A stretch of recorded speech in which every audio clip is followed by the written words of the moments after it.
वहाँ पे हमारे साथ गलत हुआ।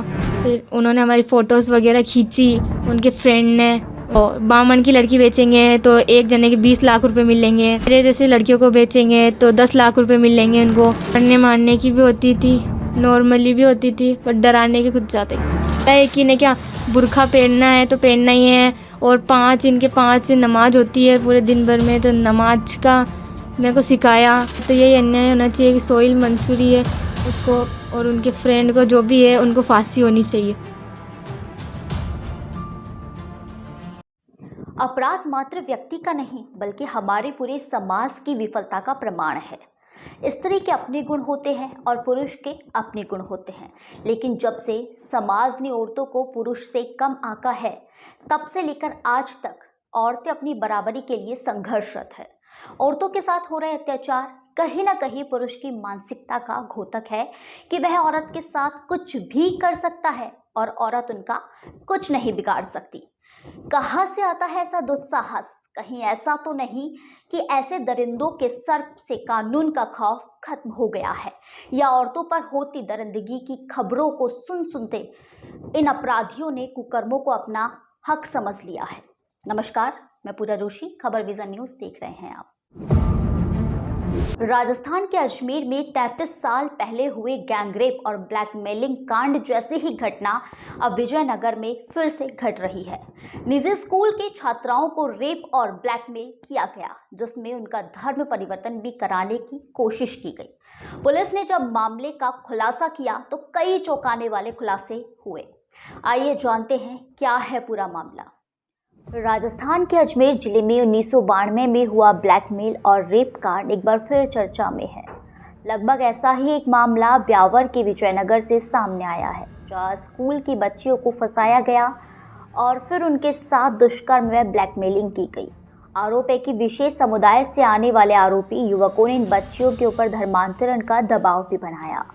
हाँ, मुझे बोला है कि ने क्या बुर्खा पहनना है तो पहनना ही है, और 5 नमाज होती है पूरे दिन भर में, तो नमाज का मेरे को सिखाया।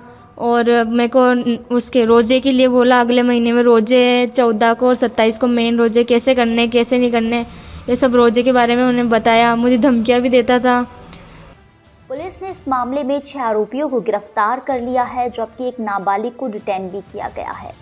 बताया जा रहा है कि पकड़े गए गिरोह के सदस्यों ने स्कूल छात्राओं को मोबाइल देकर फंसाया था, जिसके बाद बच्चियों के साथ दुष्कर्म किया। इस दौरान के अश्लील वीडियो फोटो बनाए, जिन्हें वायरल करने की धमकी देकर उन्हें ब्लैकमेल किया गया। साथ ही धर्म परिवर्तन करने और रोज़ा रखवाने का भी दबाव बनाया गया। उन्होंने हमारी फ़ोटोज़ वगैरह खींची उनके फ्रेंड ने। उनके फ्रेंड के नाम है सोहेल मंसूरी है, जावेद रियान मंसूरी है, और आमान जे और फैजान, ये सब लड़के वहाँ पे थे प्रेजेंट टाइम में। पहले बातचीत कर उनका भरोसा जीता और फिर घुमाने के लिए भी ले गए। इस दौरान उन्होंने हमारे फ़ोटो खींच लिए और फिर ब्लैकमेल करने लगे। जान से मारने, अश्लील फ़ोटो वीडियो वायरल करने की धमकी देकर हमारी ओर 5 लड़कों से दोस्ती कराई गई। मुस्लिम समाज के तौर तरीके बताए, फिर खास कपड़े पहनने के लिए भी कहा गया। साथ ही दबाव बनाया कि वह अन्य लड़कियों से भी उनकी दोस्ती करवाए।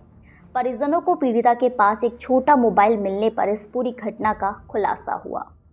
दोस्ती मतलब जहाँ स्कूल जाते थे उस टाइम में सोहेल मंसूरी नाम का लड़का है जो मेरे से बात करता था, वो हमारा पीछा करता था स्कूल के टाइम, नाइट में, घर के टाइम, दोनों टाइम हमारा रोज़ पीछा करता था, डेली। उसके बाद उसने चिट्ठियाँ फेंकना शुरू कर दिया। फिर उन्होंने कहा कि चिट्ठियाँ लो, बात करनी है। फिर हमने बाद में बात करने के बाद हमें पता चला है कि ये मोमडन है, पहले पता नहीं था। उसके बाद बात करी हमने, फिर बात चलती रही डेली। फिर कभी वो कुछ देता, कभी वो कुछ देता। फिर हमारे घर वालों को एक दिन पता चल गया था। उसके बाद में उसने एक छोटा मोबाइल दिया हमें बात करने के लिए, कि इससे बात कर, चलाना, लाके देना, सब उसने ही किया, सोहेल मंसूरी ने और उसके दोस्तों ने। एक बार मिलाने भी लेके गया था पिज़्ज़ा हट कैफ़े में, वहाँ मिलने भी गए थे हम। वहाँ पे हमारे साथ गलत हुआ। फिर उन्होंने हमारी फ़ोटोज़ वगैरह खींची उनके फ्रेंड ने।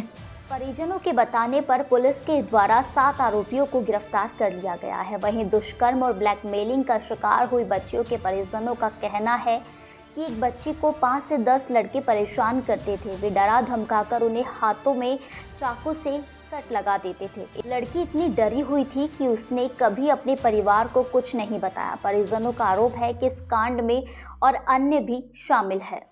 हाँ, ये छुपाया था उसने, बाद में बताया कि मैं मुसलमान हूँ। जब दोस्ती हो गई तब दोस्ती हुई थी तब।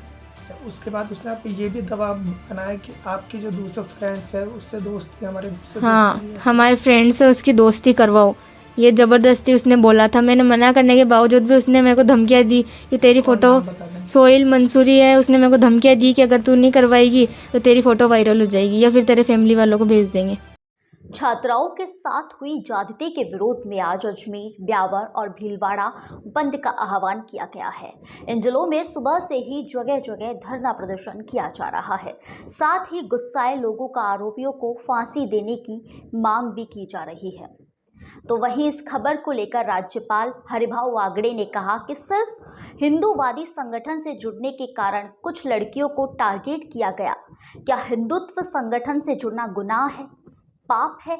अब ऐसा नहीं चलेगा। अगर कोई हमें टारगेट करेगा तो हम भी जवाब देंगे। अब देखना ये होगा कि इस मामले पर क्या कार्रवाई होती है और क्या अपराध पर अंकुश लगेगा या फिर ऐसी खबरें आए दिन हमारे सामने आती रहेगी।